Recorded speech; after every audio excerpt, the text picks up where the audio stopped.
हर एक वाचा की जो आशीष जो परमेश्वर ने उसके लहू के खरीदे हुए वाचा के लोगों के साथ रखा है, वो आशीषें हमारी हैं।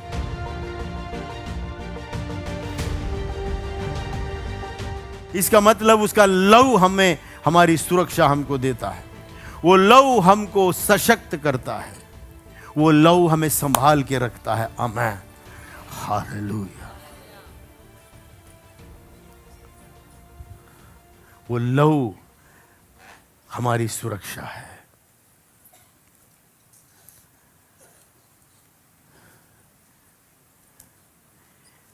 क्रूस की कहानी, मर के जी उठना, ये सब उस ड्रामा का जो उद्धार का है, छुटकारे का है, उसके चरम सीमा का विषय सिर्फ वो सारा विषय नहीं है। सबसे बड़ा क्लाइमेक्स, सबसे बड़ा विषय कौन सा? जब प्रभु यीशु जी उठकर पिता के दाहिने ओर उस लहू को पिता के आगे अर्पित किया। कहता है ये लहू, कौन सा लहू? जिसने कोई पाप नहीं किया था। वो लहू जो बिल्कुल बेदाग है, जिसमें कोई दाग नहीं, जो लहू बिल्कुल जो ताजा है। वो किस लिए बहा? प्रभु यीशु ने तो कोई पाप नहीं किया। किसके लिए बहा? आपके लिए। तो बेकार है।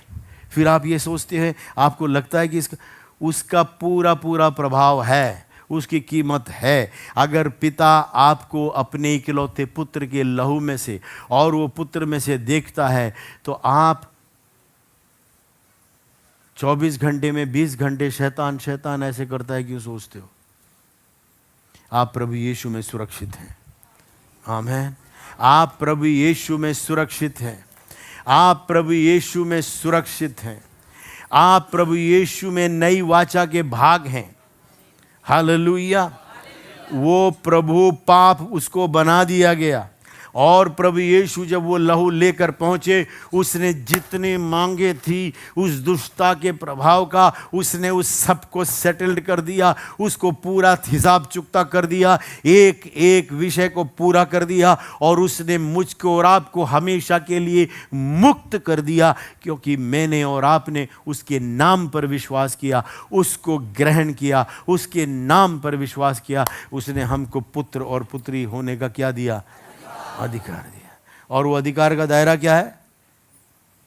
किस किस के विषय के ऊपर है? कितने हफ्तों से हम सीखते हुए हैं। किसके ऊपर अधिकार है? हाँ हाँ हाँ, शुरू से बोलिए। पाप के ऊपर, हाँ, बीमारी के ऊपर, दुष्टात्माओं के ऊपर, मृत्यु के ऊपर।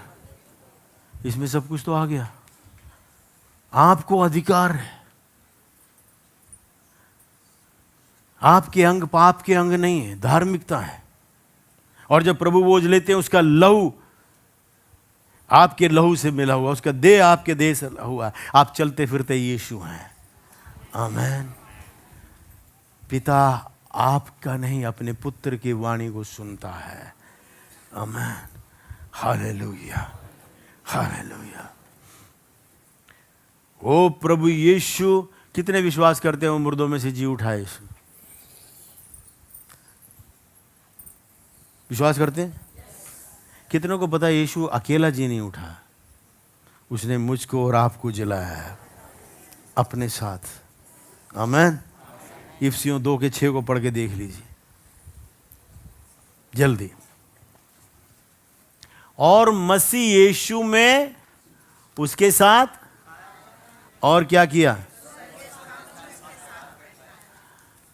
अपने वचन में से पढ़िए जरा, क्या लिखा है उसके अंदर? देखो क्या लिखा है।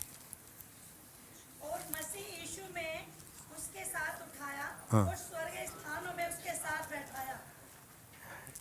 दूसरे अनुवाद में लिखा है कि उठाया नहीं, कहता जिलाया। उसने जिलाया, ठीक है। और स्वर्गीय स्थानों में बैठा। उसने हमें भी क्या किया? 5वें पद को देखिए। जब हम अपराधों के कारण मरे हुए थे, तो हमें मसीह के साथ जिलाया। तो क्या यीशु अकेला जी उठा है? उसने मेरे और आपको भी अपने साथ जिलाया है। आमेन। पाप के मरे हुए दशा में से प्रभु यीशु ने आपको क्या किया है? जिलाया है। आपके मन में कोई दोषारोपण नहीं,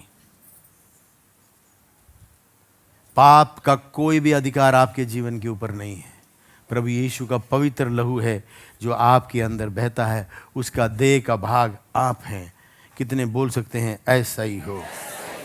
हम उसके साथ जिलाए गए हैं।